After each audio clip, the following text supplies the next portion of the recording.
안녕하세요. 안녕하십니까? 오늘은 2025년 일기 5번째 시간입니다. 제목이 무엇인가요? 5과 거룩한 사랑의 진노. 거룩한 사랑의 진노.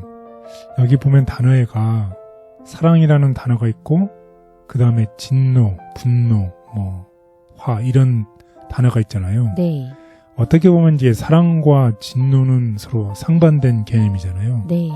그래서 오늘 거룩한 사랑의 진노, 어떻게 사랑하는데 진노할 수 있는지, 하나님은 우리를 사랑하시는데 어떻게 우리에게 진노할 수 있는지, 좀 이렇게 상반된 내용처럼 보이는 오늘 공부를 할 텐데, 과연 거룩한 사랑에서 나오는 진노는 어떤 것인지, 진노가 무엇인지에 대해서 오늘 공부하는 시간이 되겠습니다. 우리 다 같이 기억절을 보도록 하겠습니다. 오직 하나님은 긍휼하심으로 죄악을 덮어주시어 멸망시키지 아니하시고 그의 진노를 여러 번 돌이키시며 그의 모든 분을 다 쏟아내지 아니하셨으니 시편 78편 38절. 시편 78편에 나오는 내용입니다. 우리가 지난 시간에도 공부를 했지만 하나님은 어떤 분이시라는 거예요? 긍휼하시는 compassionate. 하나님은 우리에 대해서 긍휼, 불쌍히 여기시는 분이시라는 것이에요.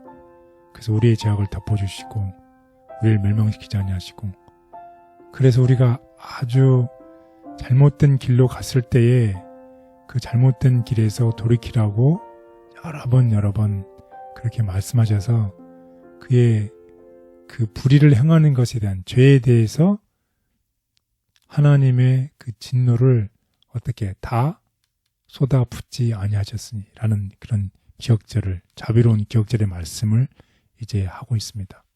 그래서 오늘 공부의 배경을 보면 이 많은 사람들은 구약에서 하나님이 분노하시는 하나님이시고 신약에서는 사랑의 하나님이라고 이렇게 생각을 하는 경향이 있다는 것입니다.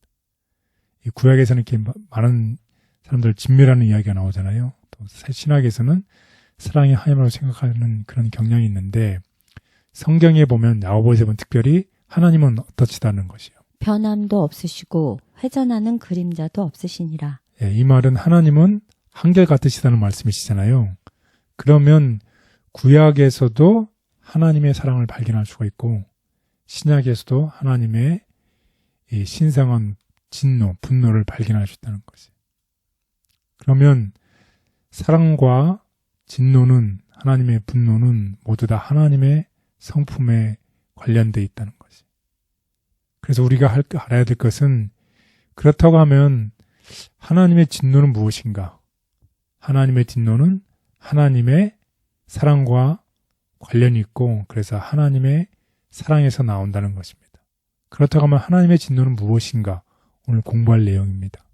그래서 공부할 타이틀의 첫 번째 순서를 보면, 하나님께서는 우리가 지은 죄악을 어떻게 슬퍼하신다는 것이. 그래서 이 죄악 때문에 슬퍼하신 하나님이 이 진노, 노하는 것을 슬로우 참으신다는 것이죠. 다 하신 하나님. 그렇지만 그러다가 이 막다른 골목까지 돌아서기를 원하시는데 사람들이 어떻게 끝까지 자기의 길을 가는 것이. 그럴 때 하나님은 어떻게 해요? 더는 참을 수 없는, 결국은 하나님의 결국 참으심에 대해서 인간이 스스로 어떻게 자기 운명을 결정해 나가는 것이죠. 그때 하나님께서 이제 의로운 분을 말씀하신다는 거죠. 분노를 말씀하신다는 거죠. 그렇지만 이러한 분노를 통해서 하나님은 이 인간이 받는 이 고난을 너 이렇게 잘못했으니 한번 이렇게 당해봐라, 이런 고난이 하나님께서 의도하신 것이 아니라는 것이. 그래서 하나님은 끝까지 그의 백성들에 대해서 무엇을 보이신다? 긍휼, 불쌍하심, 사랑을 보이신다는 그런 내용이 되겠습니다. 그래서 우리가 이런 공부를 하고 나면 우리는 다음과 같은 것을 깨닫게 될 것입니다. 하나님의 진노는 악과 불의에 대한 그분의 의와 사랑에서 비롯된 반응이다.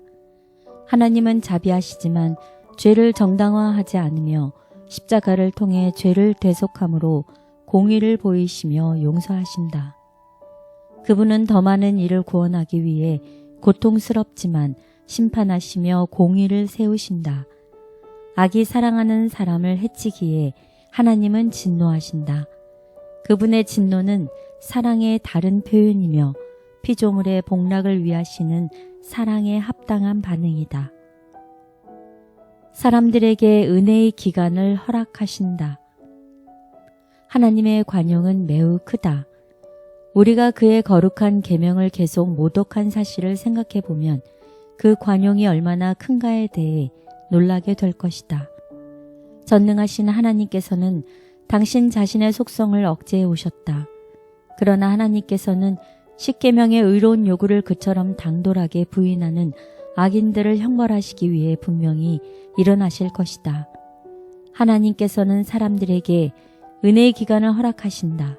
그러나 그 기간에는 한계점이 있어서 그것을 넘어서면 하나님의 참으심도 끝나고 정해진 형벌이 분명히 따르게 된다. 주께서는 사람들과 도시들에 대하여 오래 참으시고 그들을 하나님의 분노에서 구원하시려고 자비스럽게 경고를 주지만 더 이상 자비를 위한 탄원이 들리지 않을 때가 올 것이며 진리의 빛을 계속 거절하는 반역적 요소는 멸망당할 것이다. 이것은 그들뿐 아니라 그들의 모본으로 영향을 받은 사람들에 대한 자비로운 처사이다.